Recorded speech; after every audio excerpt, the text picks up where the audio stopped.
Remembering Cherubs is a nonprofit resource center serving those who have experienced pregnancy and infant loss, primarily in Detroit and Southeast Michigan.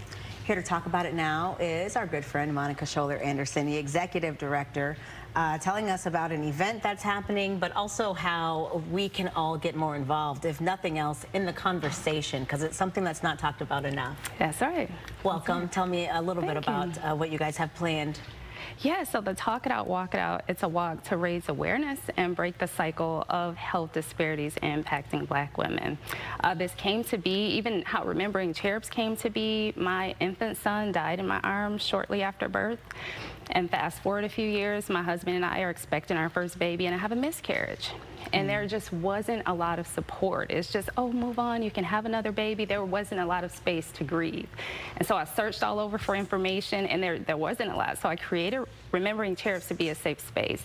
That was 5 years ago. Since then, I learned that Black women, unfortunately, have the highest loss rates of any other race of women in the U.S.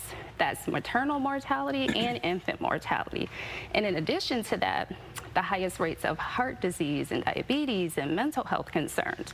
And so I wanted to create a space where we can connect women to resources. And so that's how the Talk It Out, Walk It Out came to be. And these stats have been pretty stagnant for the better part of 2 decades. So this is not a new issue. This is certainly something that has been ongoing. There has finally, I feel at least, started to I've started to hear conversations in the medical community acknowledging that this is a problem. But what do you think is behind the disparities being so vast? Yeah, well, the thing we should first know is that our bodies are no different. We are the same. So the fact that we're having these very different outcomes, it unfortunately ties back to things like systemic racism and biases and things like that. And so we have to create change, we have to educate ourselves, and we have to connect to resources. And so that's what this event is designed to do. And I'm sure it helps so many, especially people who have experienced a loss like this, not feel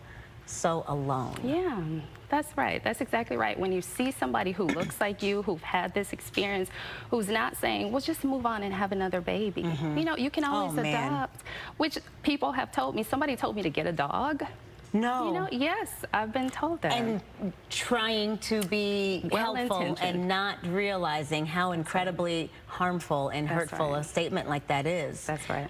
Seeing more conversations about midwives and doulas. When you talk about connecting people with resources, we're speaking about grief, but are these conversations being had as well? Yeah, that's exactly right. Research shows that when a doula is present, when you have someone in the room to advocate for you, when you have someone there to support you, the outcomes are different. And so when we connect you to resources, that's who we're talking about, the doulas, the midwives, and organizations that support your grief, whether it's individual one-on-one support, group support, whatever you're looking for. We try to bring it into one convenient space. What are some of the things that you recommend for somebody who's going through something like this right now? This would be a great place to come and connect and maybe talk to women who have been where you are, if that's what someone is going through. But what advice do you give to people in the moment who are just in that dark, hurtful space? That dark, hurtful space is not the end. So our motto is healing starts here. So it is going to be dark. You're going to go through it, but let's think about that end result. We're going to think about healing and moving forward, not moving on, not leaving the baby in the past, but living our lives in a way that honors that life. Whether you go on to have another baby or not, you need to be healed and whole. So that's what we want to help get people to. Excellent. And tell us again where this walk will be. It will be at the Charles Wright Museum. We have partnered with the Wright Museum as well as the United Way for Southeastern Michigan. It's going to be on Sunday, August 4th, 10 a.m. to 3 p.m. Very good. And we'll put a link to this as well on our website, fox2detroit.com.